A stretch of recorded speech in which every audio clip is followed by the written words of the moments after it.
This is Progressive Insider.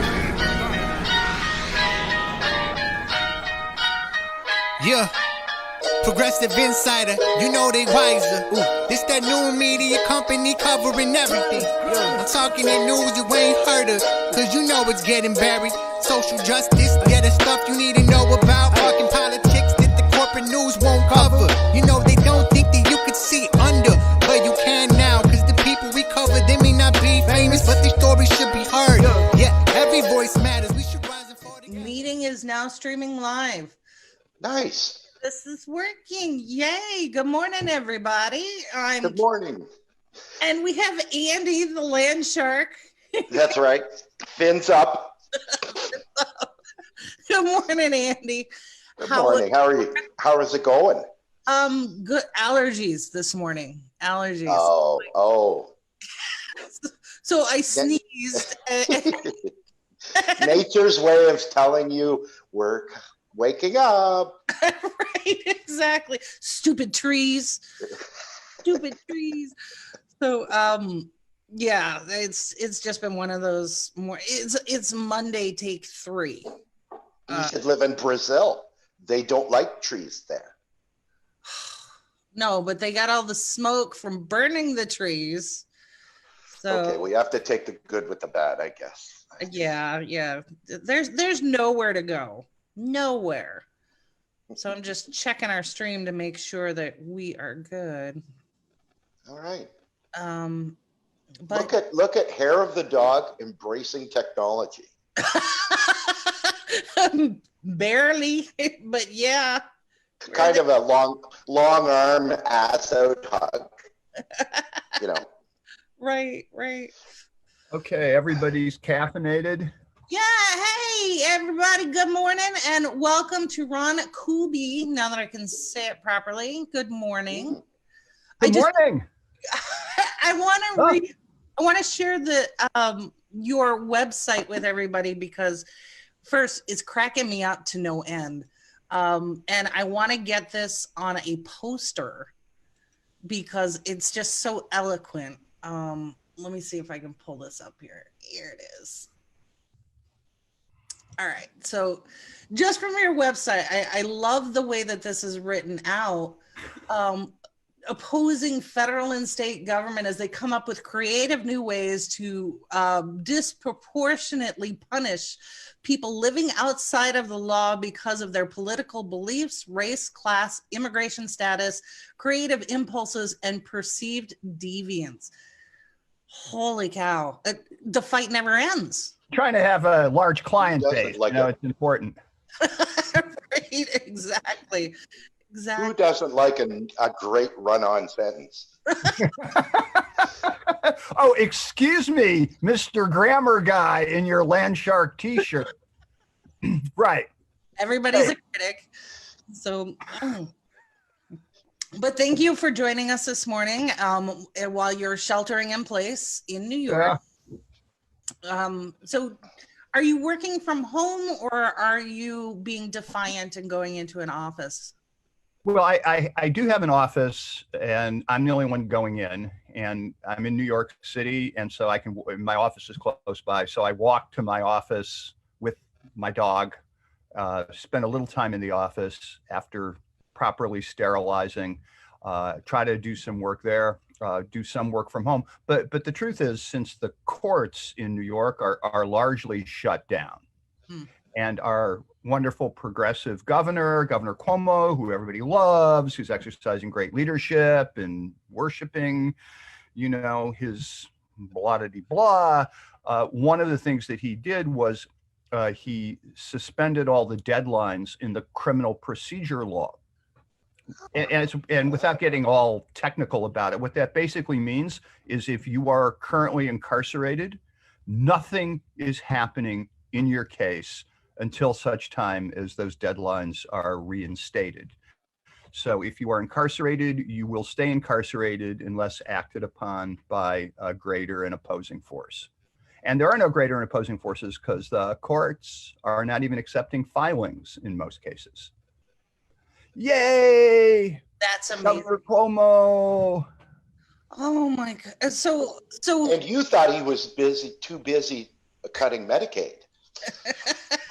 Yeah, and apparently in the current budget, without going again into the details of how New York actually makes its laws, because it's pretty ugly, but he has put in the budget apparently his program to reverse the bail reform that we've been fighting for 36 years. And that's still in his proposed budget, so we'll have to see how that plays out. well, okay, so explain this a little bit more. He's trying to reverse the efforts at bail reform? Yeah, what happened was after a lot of struggle over decades and decades, New York finally instituted relatively radical bail reform. And it was relatively radical because it took whole classes of cases, whole classes of offenses, and said that in all of these cases, these defendants must be released either on their own recognizance or upon conditions, but you cannot impose a cash bail.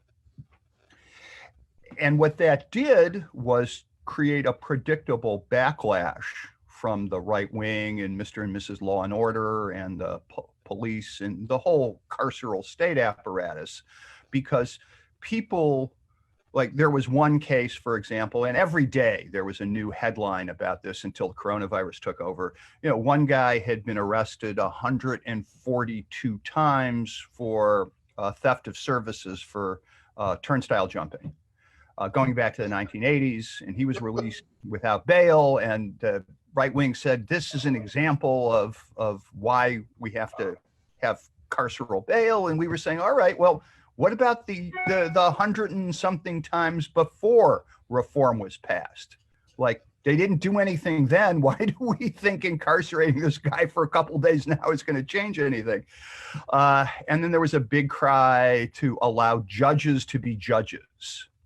Like, let judges make individualized determinations, really based on their subjective impression of whether a person was likely to reoffend.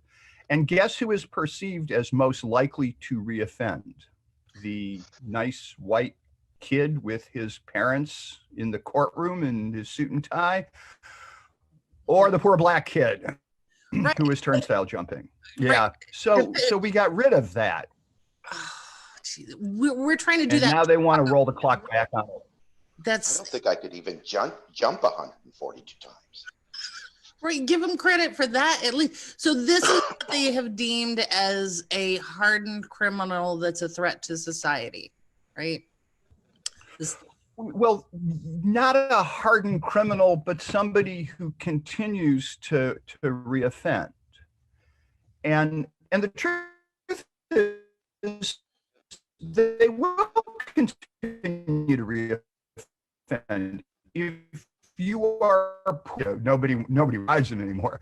But if you're poor in normal times, you're going to be committing crimes that are related to poverty. You're going to engage in turnstile jumping. You're going to engage in aggressive panhandling. You're going to be engaging in petty thefts and shoplifting and stuff like that. It's just going to happen. So instead of addressing the actual cause of these offenses, the idea was to become increasingly punitive and increasingly carceral. So that's what we had for a long time. January 1st, the law changed, hue and cry. Now they want to walk it back, and we'll see how that's going. That's what's going on actually today in the New York City criminal justice system, because not much else is going on.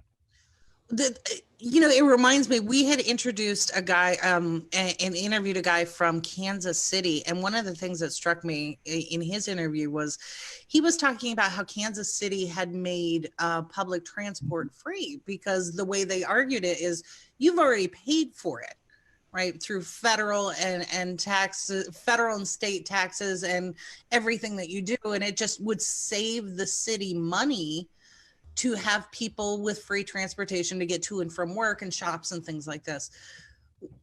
New York hasn't even considered this, that maybe public transport is a public good. It might disproportionately help people of color. Well, yeah, there's that, and we can't certainly have that. Yeah, I mean, certainly you could configure. Right. Kerri, we're starting to lose the signal here. Yeah, I'm wondering when your daughter woke up, did she jump on your internet? Because it looks like your signal stream is going down. She did jump on our internet. Yeah. Honey, do you have to be online? We'll see how There's that a goes. loaded question. She's gonna get twitchy in about 5 minutes. So. Well, she works as a public defender in Brooklyn. So she's working from home now. She was one of the last ones out of the courthouse before they started closing it down. So of course she and her colleagues all have COVID. Oh, geez. So she went. They're young and strong. Very good. She went into the family business then. She couldn't but help. Somewhat different.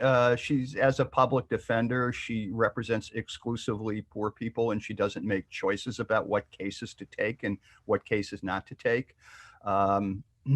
Probably my most vivid, if you want to encapsulate the differences between us, last year, my wife was going down to Washington, D.C. to protest the Kavanaugh nomination.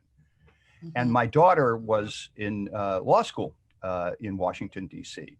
And so I texted her. I said, great, if Mama gets arrested, you can represent her. Which, I thought was really kind of adorable. Right. And they could drive together? Yeah. And she texted back, I only represent poor people. Oh, she's gonna leave Mom in jail. No, I'm sorry. Mama can buy her own freaking lawyer. Yeah. Here's Mama now. Coming down. Mama's coming down the steps. Awesome. We can get the whole family. So, okay, let me ask you a question. So I was doing homework, and I was watching the show Ronald from Starz. Yeah. Okay, and I got mad because my only critique of it is actually the entire point of the show. So for anyone who hasn't seen it, it's this series on Starz about our criminal justice system. And you made a point, I'm going to get this quote wrong, that our justice system is not necessarily about fairness, justice being blind. It's about being finished. Right. So that you get these dockets done and everything's. And so what tends to happen is these wrongful convictions or coercing people to plea as they might not normally do. But the thing that made me mad, of course, I'm yelling at the TV. It was you and a former state's attorney, a professional. There was, I think, a retired police officer, detective. He's always productive, yelling at the television. Right. So you had like this dream team assembled to review these cases. And in my head, I'm thinking, nobody can afford that, but that's not true. Some people can afford that. And that was the whole point of the show. You said you can't buy justice, but you can rent it. Sounds like something I'd say. That's good. Yeah.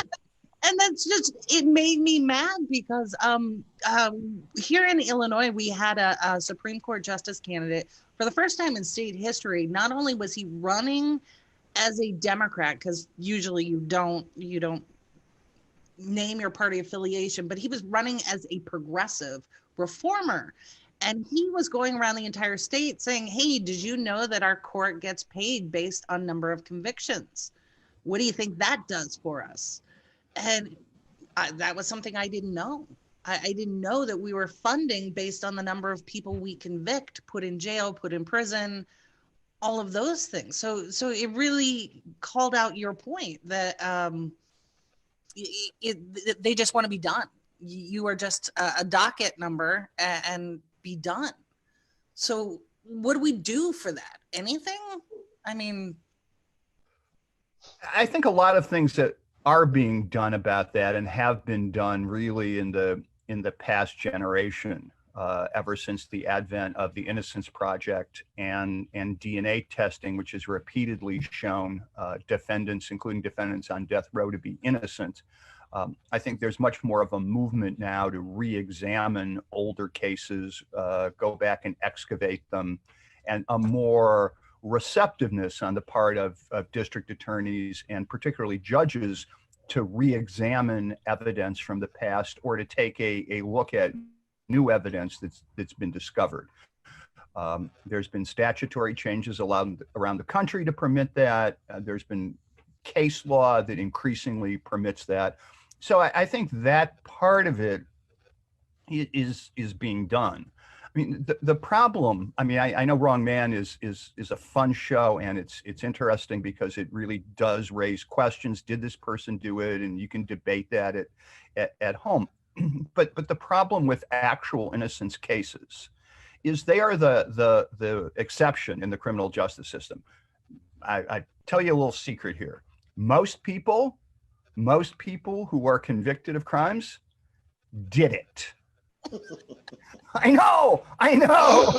Don't tell anybody I said that. And I know your tens and tens of viewers are going to pass this along, but you know, try to keep it on the down low. And that's what the system cares about. Did you do it? And most of my clients did it. But that's not the question we should be focusing on. The questions we need to focus on are, is this community being over-policed? Are these folks being overcharged, over-criminalized, over-punished? Should it even be a crime under the circumstances? All of those kinds of issues that the criminal justice system is not designed to address. The criminal justice system just wants to know, did you do it? And if you did, what's the appropriate punishment under the circumstances? And the danger of actual innocence cases, although I've done a bunch and I continue to do them, the danger is you shouldn't be out there looking for innocence. You should be out there defending people against the system that's systematically designed to criminalize and incarcerate them and try to change that system as best you can, whether it's a more systemic change on a policy level, because most folks did it. That's interesting. Okay, so we need to change our mindset about the legal system in particular. But the majority of your career, correct me if I'm wrong, is all about protecting civil rights. So when you have somebody, a client who did it, your primary focus then is on what's suitable for punishment. Is that what? No, actually, you know, because I'm a small private firm, we tend to have the luxury of aggressively litigating cases, and we're able to put resources into the cases, even for people who are poor, because, you know, we have a relatively small client base as opposed to public defenders who may have 90 or 100 or 120 cases at one time. As a result of that, you know, I'm able to be annoying enough to enough people that eventually they decide, in many cases, that my clients just aren't worth the resources it takes to put them behind bars. For the more serious cases, I really just sort of function as, think of me as a legal version of a needle exchange program, right? It's all about harm reduction. Right? Hi, use me. You're still going to have your underlying problems, but at least you won't get Hep C and AIDS, probably. Oh, that is the ultimate marketing campaign right there. Hi. We're your needle exchange program, needle systems. We're all about harm reduction here. Because oftentimes in the criminal justice system, harm reduction is the best you can do. You can get somebody probation instead of time. You can get somebody 5 years instead of 25 years, that kind of thing. Okay. Kerri, I just saw that ad in my head while watching Law and Order SVU. Right. Exactly. It would be perfect.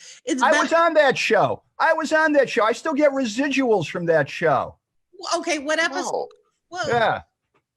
where I gotta go find it now. What Did you play yourself? Yes, in that show, it was what I call the greatest 15 seconds in television history.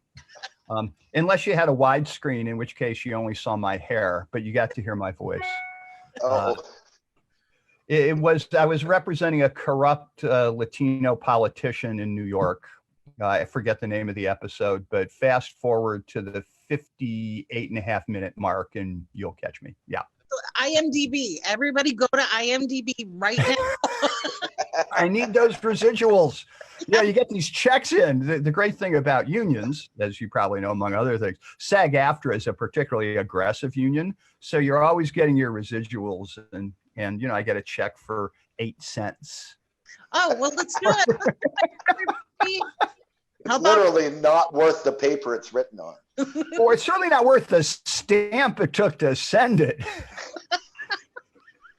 Yeah, we could totally help you out there, and we can get our tens of viewers to go. Yeah, no, that's perfect. Okay, so your best stories, like, you don't have to name your clients or who your the opposing counsel was, but behind the scenes stuff that we may not know, like deals and things that are made, maybe some quirky things.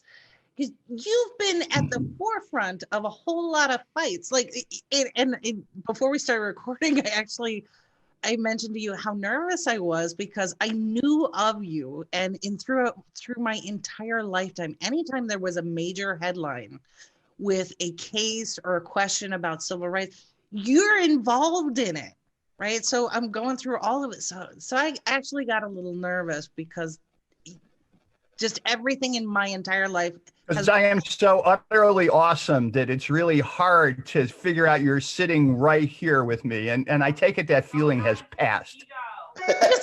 Just a little. Good. We've moved on beyond that. Yeah. Right. The myth is gone. Now we have the reality. It's fine. So looking back on your illustrious career, what are your favorite moments then? It's hard to pick favorite moments. Let's see. I mean, for this audience, I think one of the most fun moments was it was just a little demonstration case after Gulf War I, although we didn't call it that then because we didn't know there would be a. Yeah, we just called it the Gulf War. Now you got to specify. And I was representing a bunch of anti-war protesters, and they all got arrested for civil disobedience. We walk into court, and the judge who was sitting on the bench was a former judge advocate general in the United States Army. Oh, no. Oh. And so he didn't really like the anti-war protesters and all of their scruffiness. And they all came into court wearing buttons. And the judge looks at me and says, "Mr. Kuby, are your clients wearing buttons?" I said, "Yes, Judge, they are." And then he demonstrated why you don't ask a question unless you know the answer. He said, "What do the buttons say?" And I looked at my clients and I looked at the judge and I said, "They say, 'Fuck the U.S. war machine, Your Honor.'" So that was fun. I can just picture his response. I couldn't yell at me for it. He asked me the question. I was an accurate reporter, so that was a fun in-court moment. We tend not to have a lot of fun in-court moments. The criminal justice system really is not set up to deliver the funny. No, it's really not, especially when you're looking at fight. Yeah. So I can imagine. So now It's usually the murder cases make for a tough room. Okay, yeah, I can see that. Well, okay, so the war protesters, now you said scruffy. Now our war protesters are grandmas. They're Code Pink ladies, right? We saw them. Yeah, but when I was representing them, they were young and scruffy. So now they're just older and. Now we're old, but we're still doing the same thing, young lady. That's right. Just a lot slower. Yeah. Actually, when we were watching Max Blumenthal and the gray zone. They had reporters out in DC at the Venezuela embassy, and those grandmas, I would not mess with them. They were easily 70, 80, but they were holding their own. To outside. Yeah, we have that contingent in New York, the raging grannies. It's always nice to see them at various things. I just remember them when they were young. They carry those canes and walkers, and they get swinging them around like Bruce Lee with a set of nunchucks. You have to really be out of range. Let's not be mocking the old. They don't have much time left. Oh, God. Well, as we wake up today, none of us do. So looking at from your perspective as a civil rights advocate, now we have this global pandemic, and we're starting to see we've got the shelter in place and all of these things, and it's kind of like, I know that I am and other people are waiting to see how far are we actually going to go to give up civil liberties for under the guise of protection, right? Because I'm thinking of like the Patriot Act that expired yesterday. So in your purview. Well, the good news is in both New York and Pennsylvania, gun stores are deemed essential services. So whatever else we lose, we ain't gonna lose our guns. And alcohol. Alcohol, of course. So, what can go wrong with everybody staying at home with guns and booze? I think it's a perfect prescription for security. On a more serious level, I come from a legal background where some of the most significant figures in my life were public health epidemiologists, people who did AIDS pioneering and AIDS treatment pioneering. And the truth is, something we're just beginning to realize, but I've known for a while, is that when you're dealing with public health crises, state power is really at its maximum, and things that would be absolutely prohibited in normal times, like arresting a pastor for having church services and dragging him out in handcuffs, those kinds of things, do happen.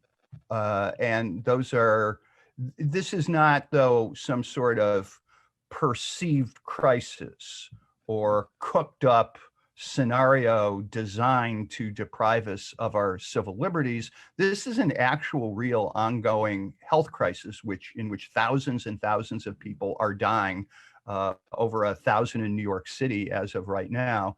And the hand of the state, even under those circumstances, rests fairly lightly.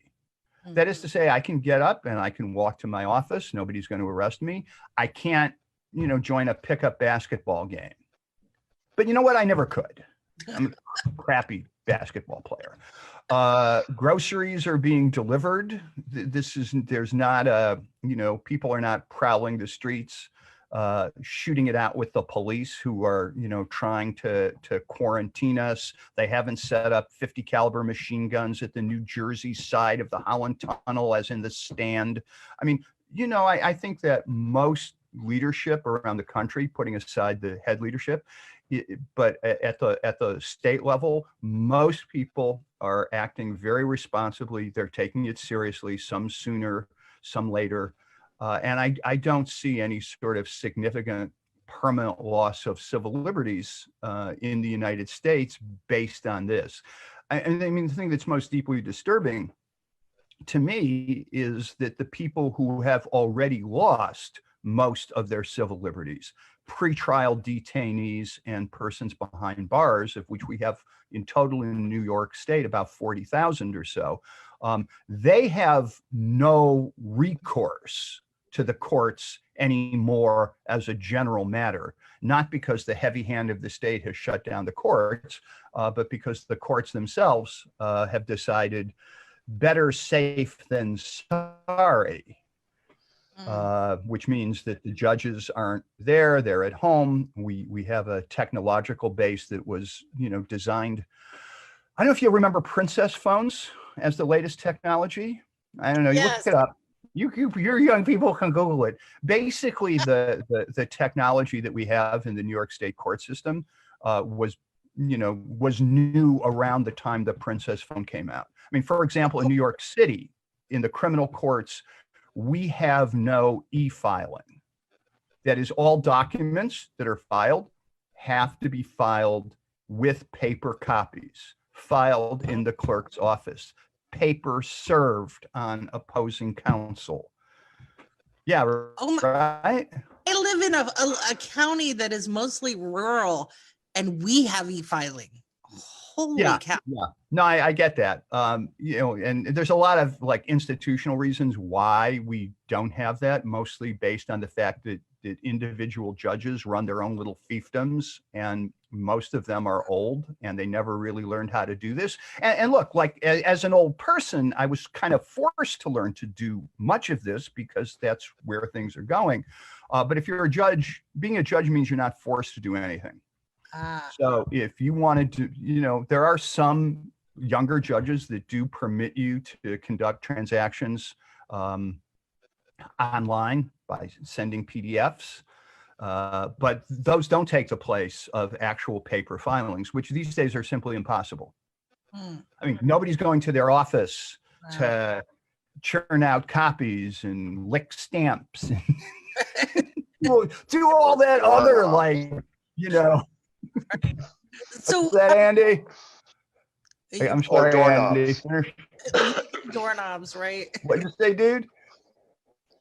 You can't lick doorknobs either, right? Yeah. Exactly. It's a real shame.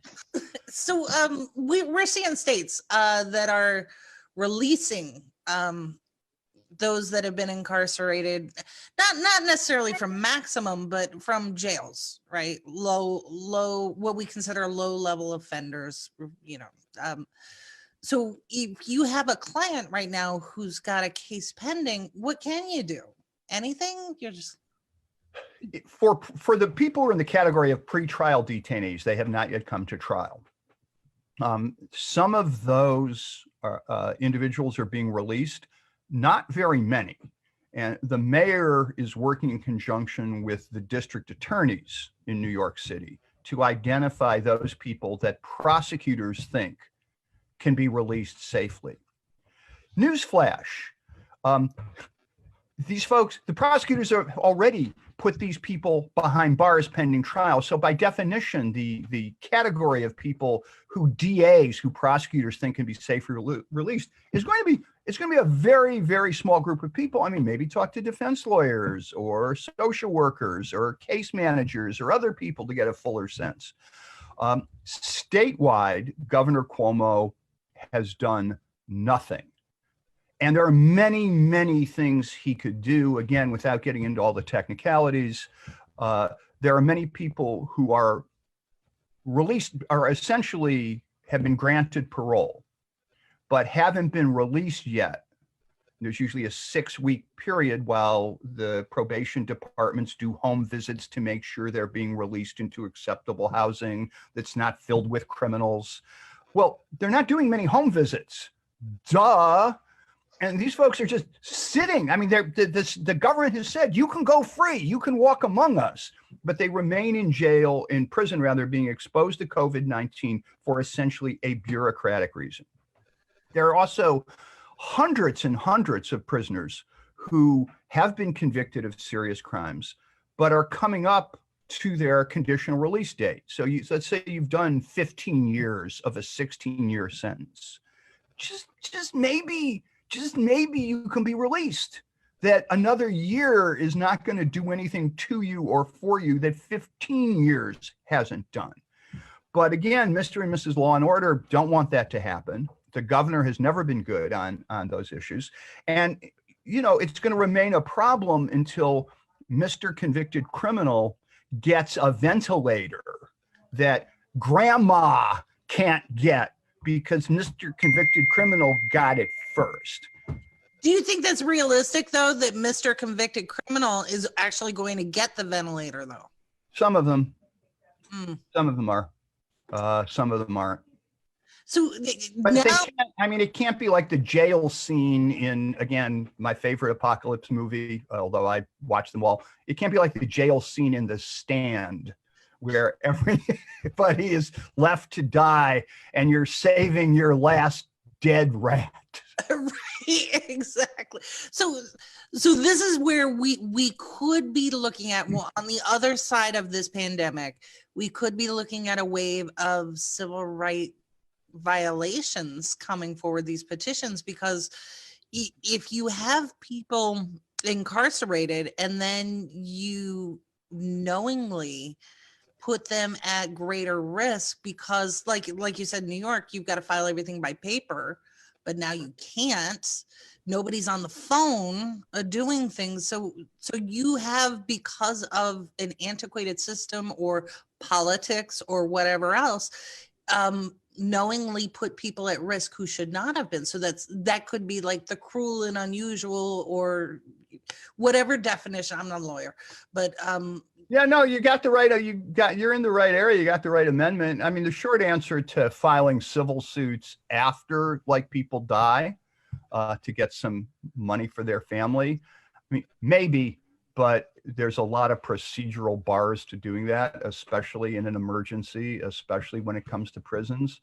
The idea now is to file as many individual writs or small group actions as possible to get some people out of jail now, but it's very, very hard to deal with the state prison system. And that's where the majority of people are locked up. And of course, basic things like social distancing are impossible. Prisoners are not permitted to have hand sanitizer because they're afraid they're going to drink it. You know, some probably will, but still, come on. Well, I'm not gonna lie. I made my hand sanitizer with Everclear because I wanted just. Yeah, right. Robert Earl Keen. Nothing wrong with Everclear. Right. So. All right. So we're gonna wrap up soon. Yes. I'm gonna let you go. We're gonna let you go. So, thank you so much, Andy. Any last questions, comments, critiques for Mr. Ron? Well, I agree with a lot of what you said. I just think the optics of letting hardened criminals that have been convicted of, serious crimes like marijuana possession is a real mistake. But the truth is, and again, I don't want to spread this around, but the, guy behind bars serving time for simple marijuana possession, that individual is largely mythological at this point. We are talking about people who have engaged in what most of us would consider to be serious offenses involving, legitimate danger to other human beings who did not deserve to be endangered. And I think we need to grapple with the issue of violence as a society and make a decision as to whether our current model of endless incarceration, double-digit sentences, 25 to life, and continued parole denials is the best way to address that. Most of the social science out there says it is not, but we're not talking about people who have sold weed, in their college dorm or on the street to their colleagues and are now like serving a bunch of time behind bars. That's not what's happening. Although I will say this, the Warren Squad in New York City was out this weekend busting down doors and dragging people into court because they missed a court date for marijuana offenses. That's money. That's what? No, it's not money. It's just stupid. It's like, here's the Warren Squad. What do? We arrest people on warrants. Nobody's told us to stop. So they go in. They drag these people out of the homes. Everybody's now exposing everybody to COVID-19. They drag them to a holding cell. Again, more exposure and cross-contamination. They finally show up before a judge on video conference, and the judge releases them on their own recognizance. Lather, rinse, repeat. But that's not some massive conspiracy. That's just like stupid, bureaucratic, et cetera, et cetera. Never ascribe to malice what stupidity alone will explain, comrades. Exactly. Well, thank you, Ron, so much for joining us this morning, having coffee with us, and really appreciate your input. So, well, thank you so much. I enjoy, and remember, if you're looking for things to binge watch, and you like true crime shows, Wrong Man, available on Starz, season 1 and season 2. Each season, there are 6 episodes, 3 cases, and 1 question. Wrong Man. Absolutely. And much better than Tiger King. I have to say that. I don't know. I haven't seen Tiger King. Don't. But I will say, since Tiger King doesn't have me in it and Wrong Man does, I'm probably going to like Wrong Man more. Probably. All right. Take care, folks. Thank you. Thanks, Ron. Right, bye-bye. Bye. Wow. Yeah, there were some roller coaster things in there that I enjoyed his commentary, but I'm not sure if I feel better or worse after hearing the reality. And that's how I felt watching that show last night. I'm like, well, this is great. It's entertaining, but we're so screwed because who can afford that? When we live in a country that $400 or $500 emergency per month is too much for the average household. And now you have this super legal team that clearly is at least $100,000. Yeah. Wow. An hour. Yeah. So I'm like, my own lawyer who was very nice, charged $400 an hour. And then to be nice, he would give me one of his junior associates who was only $250 an hour. To be nice, niceness was another 50, so that would be $450 now. Right. So it's overwhelming when we look at our health system. Obviously, everybody's like, geez, maybe Medicare for all is a good idea. And then when we start building in justice reform on top of it, right? So there are opportunities. Well, then the more news that I absorb in these strange times, the more I'm enjoying my solitude. You know what? Because you can tune out. I do miss hanging out with friends and having these conversations live. However, because there's really nobody else, I can't get the cork off the wine bottle. I'm gonna be honest. I can't do it. So I have friends that do this for me, and they're probably watching now going, that's true statement. But I do appreciate having these quiet moments where I can tune everything out, and there's no expectation of being there. So it's the little moments that you can distract yourself, right? Because I did that, honestly, the first, say, week to week and a half of ingesting as much news as possible to be as ready for the onslaught. And quite honestly, I snoozed myself into a depression by doing it. You know, the onslaught of bad news and bad news and bad news and bad news. It was like, oh, we're fucked. I'm going to go sit in the closet for 3 weeks. So it's just now it's kind of like, okay, well, how can I distract myself for an hour and a half and not think about it? And then I'll come back to the depression when I'm done. But at least I had that hour and a half break. Right. True. And I think to your point, we do have to do part of self-care is limiting your exposure, what you consume in the news media and things like that. So right. Yeah. So what was it? I think it was yesterday. I don't know. The days are all starting to run together, but Don had talked about a gentleman who's got the Good News Network where you can just, if you need an infusion, go and look at happy stories and the positive stories that are coming out of this, because when we had Kay on talking about the silver lining in this, those are some of the things that we can focus on.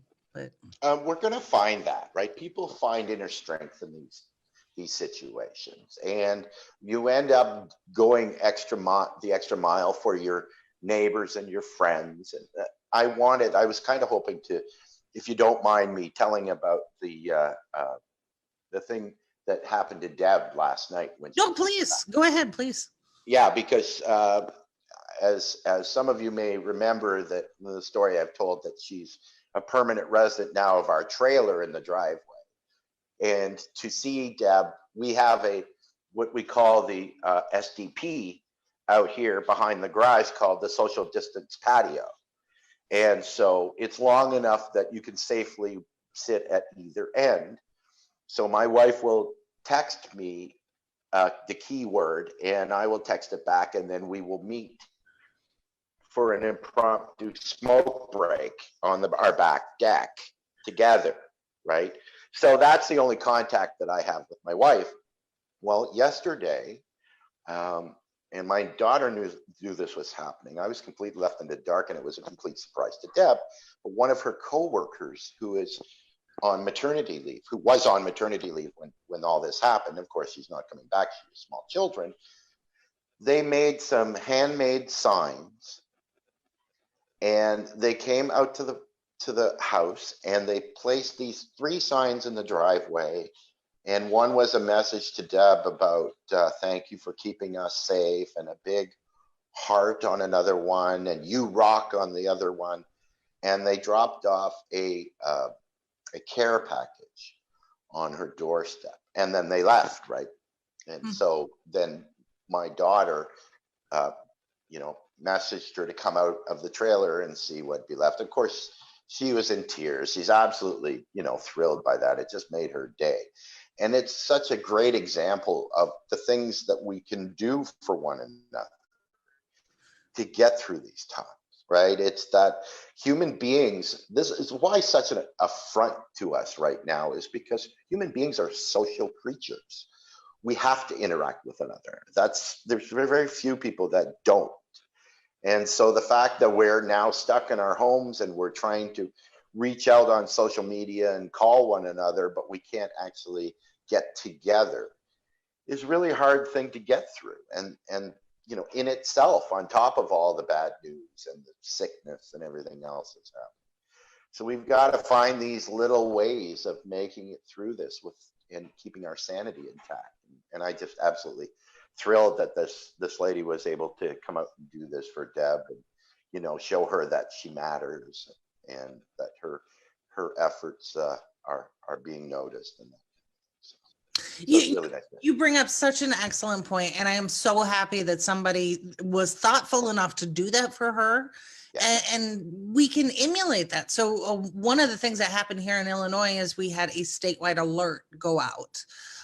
Because they're trying to get people who are registered clinicians, particularly nurses, to sign up on the statewide thing. So if they have to build a hospital in Grant Park, they could staff it appropriately. But what if we did, for these same nurses, doctors, CNAs, all of these things, what if we had like a pen pal system where we could, post them a message, hey, thinking about you today, I hope you're okay, right? There are millions of us sitting around who could, get a note to somebody. Like, I might not personally know a nurse here, but connect me to them. And sure. I'm happy to sign hey, I really appreciate what you're doing. Hang in there, because there are few other fields where you have people who are ingrained with a selflessness the way you have with healthcare workers. Right? Exactly. When you think about healthcare workers, why do they do what they do, right? Like, I mean, it's, I would say doctors, because of the importance that are attached to that job, and the amount of schooling it takes, the amount of money that it costs, and all that, is maybe a slightly different entity, but they still, it's doctors' credos, do no harm, right? And everyone in the industry, I would say, they go into nursing because of a call to help people, right? It's too bad our political system didn't work the same way. But excellent point. It's in theory supposed to. It's civil service, right? And we have people who have made it a career rather than the whole idea behind a representative here in the United States. If you're a representative in Congress, you are the person who would gather the hopes and concerns of your community, and you would go off to the people's house in DC and you would negotiate and fight and make deals that would benefit your people. And then you come home and you go back to your regular life and we send someone else. That's not how it happens now. And I think we've lost sight of the civil service part of politics, what it was supposed to be. Right. Yeah, good point. Yes. The people that are called politician, the idea of serving the people, right? The idea of being called a public servant. There's just a minuscule amount now that can actually be called that. Right? They should actually make a distinction between public servant and corporate servant. Right? Well, okay, so this point came up yesterday. I wrote an article about this time last year in Chicago. Well, in Illinois, across the state, we have a ban in the legislature from talking about lifting or talking about rent control. So it's a ban on talking about even lifting, rent control issues. So some of those politicians who voted no just to lift the ban, not even to talk about rent control, but just to lift the ban on the conversation, got reelected. And so here's the consequence of that decision, right? Don't make me call the thought police on you. Well, because we have this ban, now we have our governor saying, yeah, other states have put a freeze on your rent. I can't, because in this state, we have a ban on even having a conversation about your rents. So elections have consequences. Yeah. So the next step is a ban on thinking about having a conversation about having it, right? I bet you that could get passed here. I bet you it would be one of the first things. And then here we go with Minority Report all over again. That's exactly right. All right, Mr. Andy, I'm done. I got nothing else. You got anything you want to talk about? I was gonna kind of hoping about talking, but it's too long a conversation now, and I ran out of coffee 10 minutes ago. So I would say that on Friday, I am going to take a little bit of time, and I'm going to bring some visual aids, and I'm going to demonstrate the proper procedure for putting on and removing proper protective gear for what the medical profession people have with the masks and shields and gloves, and the proper way to take them off, right? Because people are doing it wrong. Every time I see it, I see them doing it incorrectly, and it defeats the purpose of having them if they're not removed correctly. Oh, I think that's a brilliant idea. Absolutely brilliant. Yeah, let's do it. Yes, so that'll be Friday, and I may still, if the story still has legs, I may get into a little bit of a rant with the current AOC controversy with Politico and different pseudo progressive pretend leftists that are jumping all over this and trying to do this for clickbait, but that'll be Friday.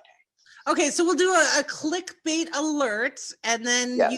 you can instruct everyone on proper aseptic technique with this equipment that none of us have been trained on aside from. Okay, perfect. I love it. So, all right. Well, Andy, thank you so much. Okay, thank you. All right. Well, you have a good day, and everyone else who's watching, thank you. And please like and share these videos and support independent progressive media. And we'll keep doing what we're doing here. Thank you so much. Bye-bye. This is Progressive Insider. Yeah. Progressive Insider, you know they wiser. This that new media company covering everything. I'm talking that news you ain't heard of, cause you know it's getting buried. Social justice, yeah, the stuff you need to know about.